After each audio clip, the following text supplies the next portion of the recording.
Hello दोस्तों, good evening, नमस्कार, सत श्री अकाल। दोस्तों, मैं प्रमोद आपका फिर से स्वागत करता हूं अपने चैनल पर जिसका नाम है कैच दी फ्लाइंग नॉलेज। आप सभी का पुनः स्वागत है। जैसा कि हम कल बात किए थे थोड़ा सा कि ट्रांसफॉर्मेशन क्या होता है और ट्रांसफॉर्मेशन कैसे करते हैं। आज हम थोड़ा सा बात करेंगे क्लोनिंग के बारे में। और क्लोनिंग बेसिकली तब बात करेंगे जब लाइगेशन हो जाता है, उसके बाद हम पता करें कि हमारा क्लोन प्रॉपर हुआ है सेल्स के अंदर या नहीं हुआ है। बेसिकली इसको बोले तो प्रॉपर क्लोन प्लाज्मिड के अंदर हमारा हुआ है या नहीं हुआ है। तो इसमें कुछ एक थोड़ा छोटा सा फ्लो डायग्राम जो बनाएंगे, धीरे धीरे आपको समझ में आने लगेगा। ये मेरा अपना बनाया हुआ ऑब्जर्वेशन है, अपना एक्सपीरियंस है। और मैं जनरली अपने क्लोनिंग में जो करता हूँ और जो पढ़ता हूँ उनसे एक फ्लो डायग्राम हमने बनाया है ताकि हम आप सबको समझा सकें, आप सबको बता सकें कि एक्चुअल में चीज़ें होती कैसी हैं। आप हमारे साथ बने रहिए और आप पूरा वीडियो देख के जाइएगा। और आशा करता हूँ कि आपको अल्टीमेटली समझ में आ जाएगा कि हमारा प्रॉपर क्लोन हुआ है या नहीं हुआ है। तो जैसा कि हमने आपको हेडिंग दिया है, how to check proper clone, हम अपने क्लोन को कैसे चेक करें कि ये प्रॉपर क्लोन हुआ है या नहीं। तो उसके लिए सबसे पहला काम तो यही होता है कि प्राइमर डिज़ाइन करो, क्लोन बनाओ। ठीक है, जो कि हम इसमें कवर नहीं कर रहे हैं, वो हम फिर कभी कवर करेंगे। इसमें हम आगे से शुरू कर रहे हैं थोड़ा सा, जहाँ से हमारा लाइगेशन हो चुका होता है। एक बार जब आपका लाइगेशन हो जाता है तो लाइगेशन होने के बाद आप ट्रांसफॉर्मेशन करने से पहले क्वालिटेटिव थोड़ा सा नॉलेज आपको लग जाएगा कि हाँ आपका प्रॉपर क्लोन बना है या नहीं बना है। और अगर नहीं बना है तो आप उसको फेल मान के आगे शुरू कर सकते हैं, फिर से शुरू कर सकते हैं, या फिर एक रिस्क लेके अपने बेसिस पे उसको आगे बढ़ा सकते हैं। साइंस में कोई भी चीज़ एकदम पेक्युलियर नहीं होती कि यही होगा ही होगा। It may be possible, it may not be possible. हो सकता है कि ये आने के बाद भी आपका क्लोन ना बना हो, ना आने के बाद भी क्लोन बना है, ऐसा हो सकता है। तो हम शुरू करते हैं। सबसे पहले तो आप अपना लाइगेशन डन करोगे, जिसमें आप T4 DNA लाइगेस के प्रेजेंस में आप अपना लाइगेशन को कंप्लीट करते हो, जिसके लिए आपको DNTP ब्लड डिग्री पे लोग ओवरनाइट करते हैं। और अगर इसको आप रूम टेम्परेचर पे कर रहे हो तो आपका 1 से 2 घंटे काफ़ी होता है लाइगेशन में। तो उसके बाद जैसे ही आपको लगता है कि आपका लाइगेशन का टाइम खत्म हो गया, आपने 1 से 2 घंटे का इंक्यूबेशन रूम टेम्परेचर पे दे दिया है, या फिर आपने ओवरनाइट 16 डिग्री पे रख लिया है, तो नेक्स्ट डे आपको करना क्या है कि थोड़ा सा ज़्यादा आपको परसेंटेज का एक रोज बनाना है। जनरली लोग 0.8 से 1% के बीच में एक रोज जेल बनाते हैं, वो थोड़ा कम होता है, बहुत ही माइन्यूट सी शिफ्टिंग होती है। तो उसको पता करने के लिए हमें थोड़ा ज़्यादा परसेंटेज का जेल चाहिए होता है, एक रोज जेल। तो जब आप एक रोज जेल बनाओगे और इसमें आप अपने सैंपल को लोड करोगे डाई के साथ में, डाई एक लोडिंग डाई, जो कि आप जानते हो कितना लेना है। आप अपना 2 माइक्रोलीटर डाई लोगे और आपको लग रहा है कि 2 माइक्रोलीटर आपके सैंपल काफ़ी रहेगा, तो 2 माइक्रोलीटर सैंपल लोगे और 10 माइक्रोलीटर आप अपना पानी ले लोगे। वो मिल्की होगा आपका, ठीक है, न्यूक्लियस फ्री वाटर भी जिसे हम बोलते हैं, और कोई कोई उसका मिल्की वाटर बोलता है। तो आप उसको ले लोगे और आप बैंड शिफ्ट चेक करने के लिए सबसे पहले आपको मैं दिखा देता हूँ कि कैसे आप करोगे। आपका सपोज एक रोज जेल बन गया है, ठीक है, आशा करता हूँ आप सबको दिख रहा होगा। इसमें आप एक वेल बनाओ प्रॉपर मार्कर के लिए, दूसरा आप बनाओ सैंपल के लिए जिसमें क्लोन के लिए, तीसरा आप बनाओ नेगेटिव क्लोन के लिए, कंट्रोल के लिए। बेसिकली हम इसे कंट्रोल लिखे तो ज़्यादा सही होगा। ये आपका मार्कर हो गया, ये क्लोन हो गया, ये कंट्रोल हो गया। तो जब आप यहाँ पे मार्कर लोड करोगे तो आपका मार्कर कुछ इस तरीके से डिफरेंट बैंड पे आएगा, इस तरीके से, ठीक है। और आपका अगर कंट्रोल कहीं पे आ रहा है, सपोज इस बैंड के आसपास, यहाँ पे आपका कंट्रोल आ रहा है, और अगर आपका प्रॉपर क्लोनिंग हुई है तो बैंड हो आपका बिल्कुल यहाँ से बिल्कुल यहाँ पे नहीं आएगा, वो थोड़ा बहुत शिफ्ट करेगा। अब कितना शिफ्ट करेगा ये डिपेंड करता है कि आपकी जीन साइज़ कितनी है। अगर आपकी जीन की साइज़ 500 बेस पेयर की है तो बहुत ही थोड़ा करेगा, 1000 की है तो और थोड़ा ज़्यादा करेगा। जितना ज़्यादा आपका बड़ा जीन होगा उतना ही ज़्यादा बैंड शिफ्ट करेगा, ठीक है। और अगर आप के कंट्रोल में कोई बैंड शिफ्टिंग नहीं है, इट मीन्स कि यहाँ पे आपने कंट्रोल को ले लिया है, इसके बेसिस पे आप यहाँ पे कंट्रोल हम इसीलिए चलाए हैं कि आप इसके बेसिस पे इससे कंपेयर करके आप इसको चेक कर सकते हो। और मान लीजिए कहीं आपका बैंड शिफ्ट नहीं हुआ, ये ऊपर नहीं गया और बैंड आपका ये यहीं इसी के आसपास में आ रहा है, तो इससे ये कंक्लूजन निकलता है कि आपकी चांस यही है कि आपके बैंड में कोई शिफ्टिंग नहीं हुई, इट मीन्स कि आपका क्लोन नहीं हुआ है। लेकिन प्रोबेबिलिटी दोनों जगह है, क्योंकि अगर हो सकता है कि बहुत ही छोटा आपका जीन हो, 200, 250, 300 बेस पेयर का, तो आप इतना ज़्यादा फर्क चेंज नहीं कर पाओगे, नहीं पता कर पाओगे कि आपका क्लोन हुआ है कि नहीं हुआ है। तो उस केस में इसलिए हमने इसको क्वालिटेटिव दिया है कि बस खाली आप पता कर सकते हो हुआ है या नहीं हुआ है, तो बैंड शिफ्टिंग के बेसिस पे। और अगर आपने जैसा कि मैंने यहाँ पे लिखा है कि बैंड अगर शिफ्ट होता है थोड़ा सा हायर, ये डिपेंड करता है कि आपका बेस पेयर, जीन का बेस पेयर कितना है। थोड़ा ज़्यादा बड़ा रहेगा तो ज़्यादा शिफ्ट होगा, और कम रहेगा तो कम शिफ्ट होगा। तो यहाँ पे चांस रहेगा, ज़्यादा चांस रहेगा पॉजिटिव क्लोन बनने का। अगर आपके इसमें जैसा कि आप देख रहे हैं, इसका ये मतलब है कि आपका क्लोन, आपका जीन आपकी प्लाज्मिड में इंसर्ट हो गया है। और दूसरे स्टेप में अगर हमने लिखा है कि नो चेंज इन बैंड, ठीक है, बैंड के शिफ्टिंग में नो शिफ्ट, हमने सीधे लिख दिया no change in band, it means कि कोई शिफ्ट नहीं हुआ है। और यहाँ पे मैं छोटा सा लिख दे रहा हूँ नो शिफ्ट, नो शिफ्टिंग। तो यहाँ पे कोई भी शिफ्टिंग नहीं हुई है, कोई भी चेंज नहीं है बैंड में, या तो बहुत लिटिल आपको हल्का सा चेंज लगेगा जिसे आप शायद पकड़ भी ना पाओ अपनी आंखों से। इसमें ज़्यादा चांस होता है कि आपका क्लोन ना आए, लेकिन हाँ कुछ % चांस होता है कि आपका क्लोन आ भी जाए, क्योंकि आपका बहुत ही ज़्यादा कम शिफ्टिंग हुआ है यहाँ पे। और अगर आपका यहाँ पे टेस्ट हो गया और आपका रिजल्ट कुछ इस तरीके से आ रहा है, तो आप चाहो तो यहाँ पे अबॉर्ट कर सकते हो अपने क्लोनिंग को और फिर से शुरू कर सकते हो। मगर आपका अगर ऐसे आ रहा है इस तरीके से, ठीक है, तो आप चाहो तो इसको प्रोसीड कर सकते हो, रिस्क लेके इसको भी कर सकते हो। अगर आपका बहुत छोटा सा जीन है तो, अगर आपका बहुत छोटा सा जीन है तो आप इसके साथ भी प्रोसीड कर सकते हो, लेकिन ये आपका थोड़ा रिस्क ज़्यादा रहेगा। तो ट्रांसफॉर्मेशन कर देना है। इसके बाद आप सभी लोग जानते हो कि अगर आपकी एक बार लाइगेशन हो गया तो आप उसको एक प्रॉपर सेल्स में उसको ट्रांसफॉर्म करते हो। अब इसमें आपको लेना है ट्रांसफॉर्मेशन में एक तो क्लोनिंग होस्ट, जिसमें बेसिकली होता है DH5 E coli DH5 alpha या ई कोलाई DH10 बीटा, ठीक है, ई कोलाई DH अब 10 बीटा हम सीधे लिख दे रहे हैं, बाकी नहीं लिख रहे हैं। एक्सप्रेशन होस्ट में बहुत सारे एक्सप्रेशन होस्ट होते हैं, जैसे E coli BL21 DE3, E coli BL21 P lys, E coli Rosetta, origami, बहुत सारे इसमें एक्सप्रेशन होस्ट आते हैं जिसमें आप उसको ट्रांसफॉर्म कर सकते हो। और अगर आप चाहते हो, आपको लगता है कि आपका प्लाज्मिड या लाइगेशन का केमिकल कम है, तो आप इस वाले स्टेप को स्टॉप कर सकते हो। सबसे पहले क्लोनिंग होस्ट में करो, यहाँ पे खूब सारा प्लाज्मिड आपका, क्योंकि प्लाज्मिड यहाँ पे बहुत ज़्यादा बन जाएगा, फिर इससे आप प्लाज्मिड आइसोलेट करके एक्सप्रेशन होस्ट की तरफ प्रोसीड कर सकते हो, ठीक है। अब यहाँ तक हम वीडियो होल्ड करते हैं, इसके बाद की आगे की प्रोसेस हम नेक्स्ट वीडियो में बताते हैं आपको। तो दोस्तों, जैसा कि हमने आपको पहले बता दिया था कि ट्रांसफॉर्मेशन आप चाहो तो आपके पास एक ह्यूज लाइगेशन मिक्स है, तो आप उसको ट्रांसफॉर्मेशन एक्सप्रेशन होस्ट और क्लोनिंग होस्ट में एक साथ कर सकते हो। लेकिन जनरली बहुत कम अमाउंट में होता है हमारे पास लाइगेशन मिक्स, तो ज़्यादातर केसेस में लोग करते हैं कि उसको सबसे पहले क्लोनिंग होस्ट में ले लेते हैं, ठीक है, क्लोनिंग होस्ट में। अब क्लोनिंग होस्ट में आपका कुछ भी हो सकता है, यहाँ पे E coli DH5 alpha /10 beta या टॉप 10 में आते हैं बैक्टीरिया। और आपका एक बार जब क्लोनिंग के बाद आपने ट्रांसफॉर्मेशन आप इसमें कर दिया और आपकी कॉलोनी अपीयर होने लगी, ठीक है। आप सपोज़ कि ये आपकी प्लेट थी, ठीक है, सर्कुलर, आपने इसमें ट्रांसफॉर्मेशन कर दिया, आपने ओवरनाइट के लिए 37 पर रख दिया, तो आपको कॉलोनी इस तरीके से दिखनी शुरू हो जाएगी, ठीक है।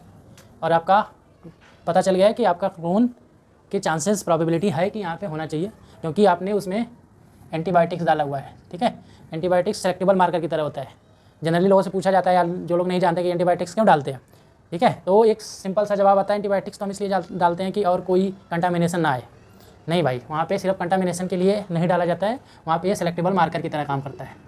किसकी तरह? सेलेक्टेबल मार्कर, ठीक है। सेलेक्टेबल मार्कर होता क्या है? जो आपको सेलेक्ट करे कि आपके जीन में एक आ गया है और आपका जीन इंसर्ट हो गया है और ये प्रॉपर फंक्शन कर रहा है, ठीक है। प्लाज्मिड इंसर्ट हो गया है, प्लाज्मिड इंसर्ट हो गया है, ना कि आपका जीन इंसर्ट हुआ है, उसका भी पता नहीं चला है। यहाँ तक सिर्फ ये पता चला है कि आपका प्लाज्मिड ट्रांसफॉर्म हो गया है सेल्स में और आपकी सेल्स ग्रो कर रही है in the presence of antibiotics.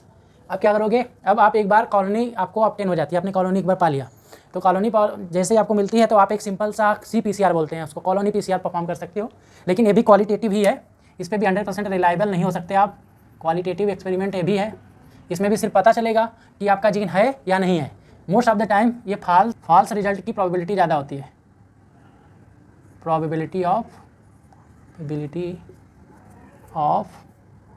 False result, इसलिए आप 100% इस पर श्योर नहीं हो सकते हैं। लेकिन हाँ, एक होप, एक आशा की किरण यहाँ भी आपको जग सकती है अगर आपका उसी कॉलोनी में पॉजिटिव रिजल्ट आ रहा है तो। अब आपका यहाँ पे आपने कॉलोनी से अभी तक यहाँ तक की प्रोसेस हो रही थी, आपने यहाँ पे जो आपकी कॉलोनी आ गई थी, यहाँ तक आपने इस चीज़ को परफॉर्म किया था, यहाँ तक, ठीक है।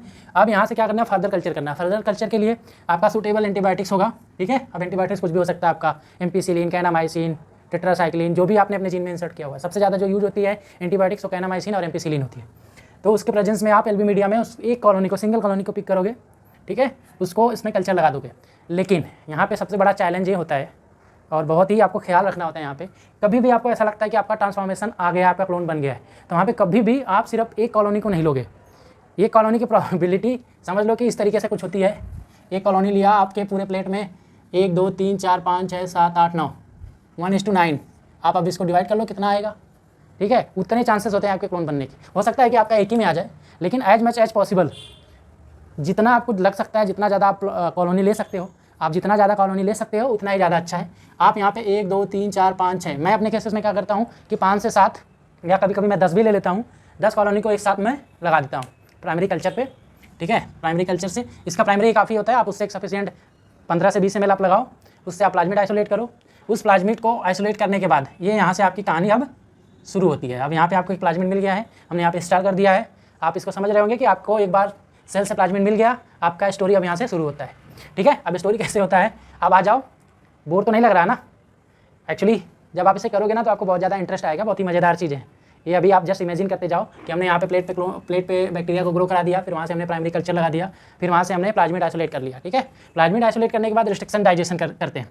रिस्ट्रिक्शन डाइजेशन करते हैं, उसमें अगर आपने ज़्यादातर लोग जो है ना 2 रिस्ट्रिक्शन एंजाइम लेते हैं, ठीक है, जिसे हम लिखते हैं restriction enzyme 1 and restriction enzyme 2।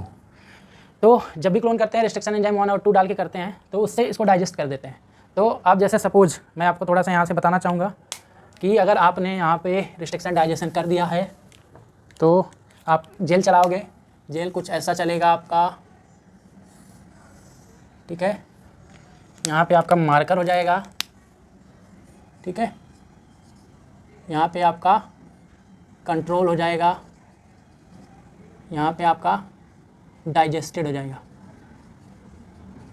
क्या हो जाएगा, ये मार्कर है, यहाँ पे आपने कंट्रोल चलाया है, यहाँ पे आपका डाइजेस्टेड है, ठीक है। तो क्या होता है, आज भी आपका मार्कर है 1 2 3 4 5 6, हम ऐसा रैंडम बना रहे हैं। सपोज आपका कंट्रोल यहाँ आ रहा है, आपका कंट्रोल कहीं पे ए यहाँ आ रहा है, ठीक है, ये आपका कंट्रोल हो गया, ठीक। और जब आपने रिस्ट्रिक्शन डाइजेशन से कट कर दिया है तो आपका जो बैंड होगा ये एक ऊपर आ जाएगा कहीं, ठीक है, और एक नीचे कहीं आ जाएगा। ये ऐसा क्यों आएगा, क्योंकि आपका ये जो जीन है, ये जीन है, ये आपका कुछ भी हो सकता है, 500 बेस पेयर का, 1000 बेस पेयर का, 2000 बेस पेयर का। और ये जब डबल डाइजेस्ट हो जाता है ना, इसको बोलते हैं डबल डाइजेशन, DD, ठीक है। अब ये डबल डाइजेस्ट हो जाता है तो ये जो प्लाज्मिड सर्कुलर था और आपने इसको 2 जगह से कट कर दिया, ठीक है, अब ये सर्कुलर नहीं रहा, अब ये हो गया लीनियर। तो जब ये लीनियर होता है तो इसकी साइज़ बढ़ जाती है, और जब साइज़ बढ़ जाती है तो ये आपको ऊपर दिखेगा, ठीक है। उम्मीद करता हूँ कि आप हमेशा इसको याद रखोगे। आप यहाँ पे एक रोज़ जेल चलाओगे, अगेन थोड़ा सा ज़्यादा बनाओ, 1% पे भी आ जाएगा, लेकिन अगर आप 1.5% भी बनाते हैं तो भी अच्छा रहेगा। तो इसमें करना क्या है, आपको पहले वाले लेवल में मार्कर लोड कर देना है, ठीक है। दूसरे में आपको कंट्रोल अपना चला लेना है। ये ऐसा कंट्रोल रहेगा जिस प्लाज्मिड में आपने कोई कट नहीं मारा है, कोई जीन नहीं है, कुछ नहीं है, ठीक है, सीधे उस प्लाज्मिड को लोड कर दोगे। और यहाँ पे डाइजेस्टेड वाला आपका रहेगा। डाइजेशन आप जनरली करते कैसे हो, रिस्ट्रिक्शन एंजाइम जो भी आप रिस्ट्रिक्शन एंजाइम 1 रिस्ट्रिक्शन एंजाइम 2 को यूज़ करते हो तो उसके साथ में रिस्ट्रिक्शन एंजाइम का बफर आता है, उसके साथ उसको डाल के 1 माइक्रोलीटर दोनों एंजाइम डालते हैं, और आप अपना जो प्लाज्मिड है आप उसको अपने यील्ड के हिसाब से, आपको लग रहा है ज़्यादा है, आपको ज़्यादा चाहिए तो आप उसको 1 माइक्रोग्राम तक ले सकते हो, वरना अगर आपको रिजल्ट से देखना है तो 250 नैनोग्राम से 500 नैनोग्राम के बीच में आप अपना देख सकते हो। उतने से पता चल जाएगा कि आपका जीन आया है, जीन है कि नहीं है, ठीक है। अब यहाँ पे आपकी श्योरिटी जो होती है, अगर आपका रिजल्ट ये आ गया इस तरीके से, ठीक है, ये अगर आपकी इस तरीके से आ गया रिजल्ट, तो आपको ये पता हो जाना चाहिए कि आपकी प्रोबेबिलिटी बढ़ गई है, लगभग 90% तक आप पहुँच गए हो कि आपका क्लोन बन गया है। ये एक गोल्ड स्टैंडर्ड है, ठीक है, एक गोल्ड स्टैंडर्ड है, इस चीज़ को हमेशा याद रखना। अभी आपके दिमाग में चला होगा मैं तो प्लाज्मिड है, प्लाज्मिड में कम से कम 2 से 3 बैंड आते हैं, मैं तो एक ही दिखा रहा हूँ। भाई मैं इसलिए एक ही दिखा रहा हूँ, इसमें हमारा कोई जीन नहीं ऐड है, और सिर्फ एक जीन, सपोज हमारा कोई जीन है वो 5000 बेस पेयर का है, तो 5000 बेस पेयर का जो मेन है सिर्फ मैं उसको ही फोकस कर रहा हूँ, बाकी उसके अलावा नहीं फोकस कर रहा हूँ। 5000 का है, अगर वो कटेगा तो लीनियर होगा, तो लीनियर होगा तो थोड़ा ऊपर आएगा, और जो डाइजेस्ट होगा उसकी साइज़ सबसे छोटी होगी क्योंकि वो अपना इंसर्ट है, अपना जीन है, तो थोड़ा नीचे आएगा, ठीक है। यहाँ तक आप क्लियर हो गए होंगे। अब इसके बाद आप अपने प्लाज्मिड को सीक्वेंसिंग के लिए भेज सकते हो। तमाम एजेंसियाँ होती हैं, अगर आपके इंस्टीट्यूट में, आपकी यूनिवर्सिटी में, आपके कंपनी में, जहाँ भी आप काम करते हो, अगर वहाँ पे सीक्वेंसिंग है, DNA सीक्वेंसिंग या सैंगर सीक्वेंसिंग, तो आप खुद भी इसको सीक्वेंस करके पता कर सकते हो कि आपका उसमें जीन इंसर्ट हुआ है प्रॉपर कि नहीं हुआ है। अब ये भी पता करने का एक आर्ट है, क्योंकि आपका सीक्वेंस आएगा तो एक आपको लीनियर ऐसे एक सीक्वेंस रॉ मटेरियल की तरह, रॉ डेटा की तरह दे देगा, आपको उसको क्योर करना है, मतलब जैसे बोलते हैं क्यूरेटिंग। तो उसमें क्या करना होता है कि 2 जीन जो आपका आता है पूरा, उसमें आपको दोनों रिस्ट्रिक्शन एंजाइम के साइड से बीच से कट करना होता है। जब आप उसको कट कर लेते हो, फिर उसके बाद उस डेटा को एनालिसिस करते हो कि आपने जो जीन डाला था ये वाकई वही है या कुछ अलग है, या क्या चेंजेस है, क्या दिक्कत है, कुछ भी है, वो सीक्वेंसिंग से पता चल जाएगा। गोल्ड स्टैंडर्ड 1 और गोल्ड स्टैंडर्ड 2, ठीक है, ये पहला गोल्ड स्टैंडर्ड है, ये दूसरा गोल्ड स्टैंडर्ड है, ठीक है। अगर आप चाहो तो यहाँ तक वेट कर लो कि आपका प्रॉपर क्लोन आया है कि नहीं, फिर उसके बाद आगे बढ़ो। अगर आपके पास टाइम नहीं है, आप आगे बढ़ते रहना चाहते हो, देखना चाहते हो, तो तीसरा प्रोसेस आप कर लो ट्रांसफॉर्मेशन इन एक्सप्रेशन होस्ट। जो एक्सप्रेशन होस्ट जो कि मैंने पहले बताया था कि अब चाहे E coli BL21P lys, E coli BL21D3, E coli Rosetta, E coli origami, बहुत सारी एक्सप्रेशन होस्ट हैं जो जिस के लिए आपकी प्रोटीन के लिए जो होस्ट सुटेबल है। थोड़ा सा एनालिसिस करना पड़ता है इसके लिए, वो मैं किसी दिन बात करूँगा इस बारे में। तो आप उसको चेक करके उस होस्ट को लेके आप इसको ट्रांसफॉर्म कर सकते हो। दूसरा तरीका है कि अगर आपको आइडिया नहीं है तो आपके पास 2 3 4 तरीके की सेल लाइन है। बैक्टीरियल सेल लाइन, बेसिकली हम उसको बैक्टीरिया सेल्स बोलते हैं, सेल लाइन बोलना ठीक नहीं, फिर भी बहुत लोग उसको सेल लाइन भी बोल देते हैं, बैक्टीरियल सेल लाइन। तो उसमें आप ट्रांसफॉर्म कर देते हो, फिर वहाँ से आप देखते हो कि आपका प्रोटीन का जो एक्सप्रेशन है, आप क्योंकि आप जब जीन बनाते हो तो आपने सपोज कि आपका जो जीन था, ठीक है, वो 900 बेस पेयर का था, ठीक है, 900 बेस पेयर का था। अब आपको पता है कि एक अमीनो एसिड बनाने के लिए 3 कोडान चाहिए, ठीक है, तो आपको पता है कि 300 अमीनो एसिड यहाँ पे बनेगी, ठीक है, अमीनो एसिड। अब 300 अमीनो एसिड बनेगी तो आप 300 अमीनो एसिड को कैलकुलेट कर सकते हो। 300 अमीनो एसिड कितने मॉलिक्यूलर वेट का होगा, ठीक है, तो एक अमीनो एसिड जो है, एक अमीनो एसिड जो होता है, एक अमीनो एसिड 110 केडा का होता है, एक एवरेज वेट है। तो उस हिसाब से आप 300 अमीनो एसिड का है, तो आप 300 अमीनो एसिड के हिसाब से जब आप एक एसडीएस जेल करोगे तो आपको पता चल जाएगा कि अनइंड्यूज और इंड्यूज दो कंडीशन रखते हैं, तो आपको पता चल जाएगा कि इंड्यूज में आपका वो बैंड थोड़ा मोटा आएगा, ठीक है। आप उससे प्रोटीन अपना प्यूरीफाई कर सकते हो आगे, और फिर उस प्रोटीन के एनालिसिस के लिए आप उसका बायोफिजिकल जैसे CD स्पेक्ट्रो और उसका प्रोटीन सीक्वेंसिंग करके आप पता लगा सकते हो कि वही प्रोटीन बन रही है जो आपने डाला था या कुछ अलग है। तो दोस्तों ये था कैसे पता करें कि आपका प्रॉपर क्लोन हुआ है कि नहीं। अगर कहीं पे कोई गलती हुई हो तो उसके लिए मैं क्षमा चाहता हूँ, और मैं आगे इंप्रूवमेंट धीरे धीरे करता रहूँगा। अभी हमने स्टार्ट किया है, तो आई होप कि मैं आपको समझाने में सफल रहा हूँगा। कहीं कोई डाउट हो तो आप बात कर सकते हैं, आप मैसेज कर सकते हैं, आप कमेंट कर सकते हैं, क्वेश्चन पूछ सकते हैं। हम पूरा कोशिश करेंगे आपके सवालों का जवाब देने का। आपका बहुत बहुत धन्यवाद। Thank you so much.